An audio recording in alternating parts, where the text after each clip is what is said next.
For my regular viewers, you'll remember that 2021 marked a record year for Greater Vancouver home sales, smashing through previous highs set in 2015. Now that momentum has carried over into 2022 and sales remain incredibly strong, still running more than 30% above the long run average. Meanwhile, the inventory in the month of January has dropped 37% from last year, and it currently sits at its lowest levels in over 20 years. In simpler terms, demand remains incredibly strong while inventory is at crisis levels. It's not hard to figure out what the end result is here.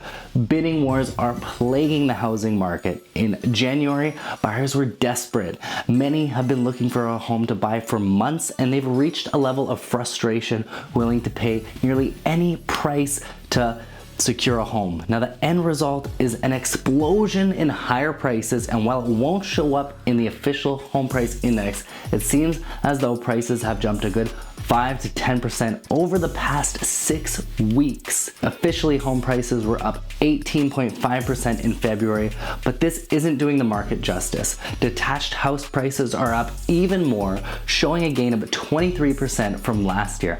I think we're reaching a level where exhaustion will set in, at least in the suburbs, and we could see a buyer strike similar to how the 2016 bull market ended. For now, competition remains red hot and the market reached a fever point. More inventory is coming, as it always does every spring. This could cool the market along with rising mortgage costs, which I'll expand on at the end of this video a bit further. I have been suggesting a much higher move in the condo market for well over 6 months now, and that call is playing out exactly as anticipated. When buyers get priced out of detached houses and then duplexes and then townhomes, they fall further down the ladder into the condo market. Buyers haven't been able to buy what they want, a house, a townhome, and these ones are choosing to settle for a condo as a temporary stopgap in order to have some skin in the game.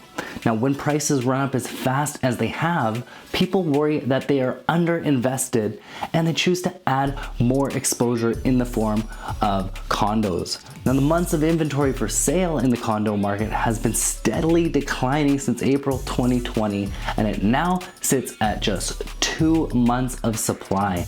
Anything below 4 suggests that higher prices are coming. Condo prices are now up 14% from last year, and they're moving higher very quickly. In reality, condo price growth is actually running north of 14%, particularly when we look outside of the city core. This means that even the downtown condo market, which has been the worst performing sector throughout the pandemic, is now rising. Listen, everyone is well aware of the great reshuffling throughout the pandemic. People migrated away from the city, opting for more space and privacy while they worked from home. Everybody rushed out to the suburbs and they bid up prices. As of this January, 70% of homes for sale sold above the asking price, and that is a new record high. This has created excessive price growth in the suburbs, particularly for detached houses.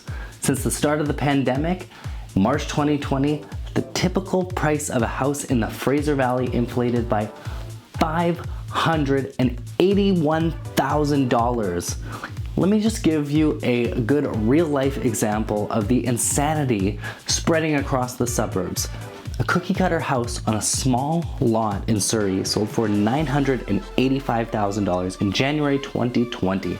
That same home resold for $1.7 million in January 2022. No updates were done. Like I mentioned earlier, there's a trickle-down effect. Once house prices get bid out of reach, buyers settle for the next best thing, a townhouse. Prices in the townhouse market have inflated by 37% over the past 12 months and are officially up a whopping $247,000 since the onset of the pandemic. It's pretty wild considering that prices were flat from 2008 to 2015. So suffice to say, I worry that prices in the suburbs, once the government officially shifts from the pandemic to an endemic, will potentially suffer. Suffice to say, the pandemic has been good for the real estate industry.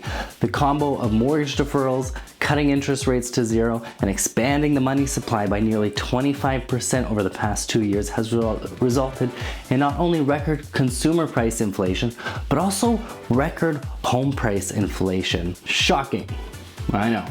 Now, the policy is shifting from pandemic to endemic, and with that, monetary fiscal stimulus is subsiding. And this is rightfully stoking some concerns on the outlook of the housing market moving forward. And despite the Bank of Canada shocking the whole market by not raising interest rates in January, rest assured, interest rates are moving higher in March. The question is now is how many rate hikes and how fast? And how much. I think right now the economists are wildly optimistic on our economy's ability and for that matter the housing market's ability to absorb higher rates without breaking something. Mortgage rates sustained above 3% will act as a brake on the housing market as they did in 2018. Today we have a 5-year fixed mortgage rates hovering around 2.9%. However, the variable rate mortgages are still dirt cheap at 1.4% today. It's no wonder why variable mortgages are so popular right now, making up nearly 55% of all new mortgage originations. In other words, until a variable rate mortgage moves higher, we don't have a break on the housing market yet.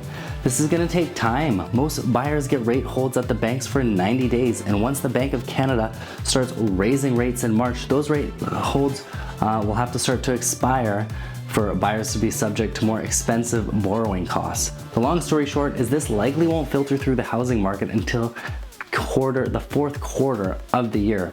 So that's my housing market update for you for Greater Vancouver, looking at January 2022 in review. My name is Josh Kepke. I'm a real estate agent at McDonald Realty in Vancouver. If you like this video, please like and subscribe. Put your comments below. And if you never want to miss another one of these market updates or one of the pro tips that I put out as part of the full disclosure series, or some of the amazing tours that we do regularly for homes, just subscribe.